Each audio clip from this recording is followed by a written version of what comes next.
Greetings from beautiful Portland, Oregon. Today, we're not going to be doing food, we're going to be doing drinks. One of my friends who I used to work with when I was living in Portland does cocktails at this place called the Moule. They have amazing fries and mussels, by the way, if you're into that. And I asked him today to share a little recipe that could help with digestion, because I think a lot of you who have been following me might be interested in that. He's a genius. Nathan is one of the best cocktail makers I've ever met, and he's very good at making them both tasty and good for you. So let's head on over to the Moule and make some cocktails. Oh my goodness, we're at the Moule. We are. This is my dear friend Nathan. Hi. Hi. How are you feeling today? Good. So I asked you to make something that helps with digestion. So what are we going to be making today? So there's a famous saying that goes with wine pairings, and what grows together goes together. Okay. So a lot of digestion and a lot of the medicinal purposes and properties of alcohol are really more congruent with whatever you had to eat. So I'm going to make today, I'm going to make kind of like a general good digestive aid drink. The easiest way to kind of encapsulate as much as we can is to use an herbaceous digestive, so an Amari, along with citric acid. So this is just a simple sour. To be a sour, you're looking at a base spirit. For this particular instance, we're actually going to use liqueur, the digestive aids for that Amari style. And then some sort of citric acid, or acid in general. So we're going to use lime juice. And you always want to have a sweetener. Because this is a liqueur, it already has sugar in it, so we're going to use a little bit. Okay. The ratios are very subjective. For this particular one, again, because we're utilizing more of this and less of the simple syrup, we're going to go with 2 ounces of Gran Classico bitter. Okay. An ounce of fresh squeezed lime juice. Fresh squeezed is important, otherwise the citric acid components, the molecules actually oxidize and you lose a lot of the flavor.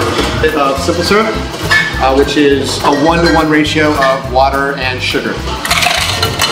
Some good ice, and an equally good shake.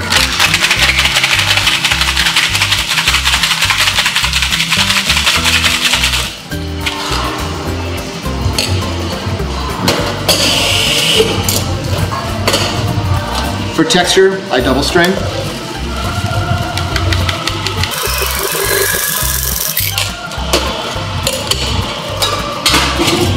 And there you have a fairly simple but beautifully delicious digestive aid for after a nice heavy meal. So while I'm sitting with my digestive, why don't you help me digest some of this information about where it comes from? Nice one. My dad would be proud of that. Oh, that's not the best thing. Sure it is. Not even drunk yet. He's a great guy. There are really 2 bases of how alcohol kind of came about in civilization thousands of years ago. Yeah. One of which was to preserve crops from harvest. So if you have a huge and abundant crop, this is a very beautiful thing, but it also goes bad eventually.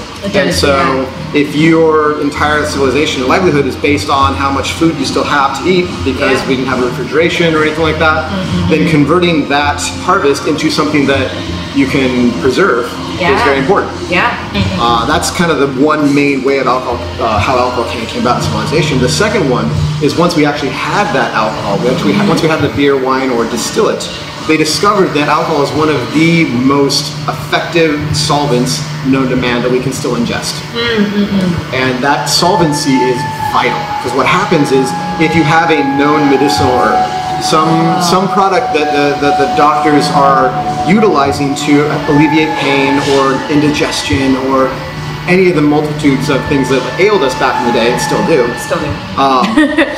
A lot of those components, a lot of those medicinal herbs and spices, they don't taste very good, or they're really hard to ingest. That being said, there are lots of different digestive or Amari style that people don't necessarily think about being digestive.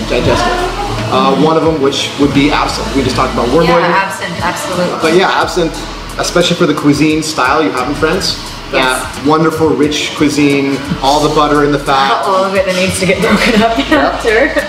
Whereas in northern Italy, you get a lot of carbohydrates. The particular herbs and spices, they steep into the more herbaceous Amari, or even into the Fernet style category. That is more made for that kind of cuisine and regionality. Thanks for watching. It's an honor to be a part of this. And I'm excited for you guys to continue learning more about Amari and digestives and the beneficial properties of alcohol within moderation.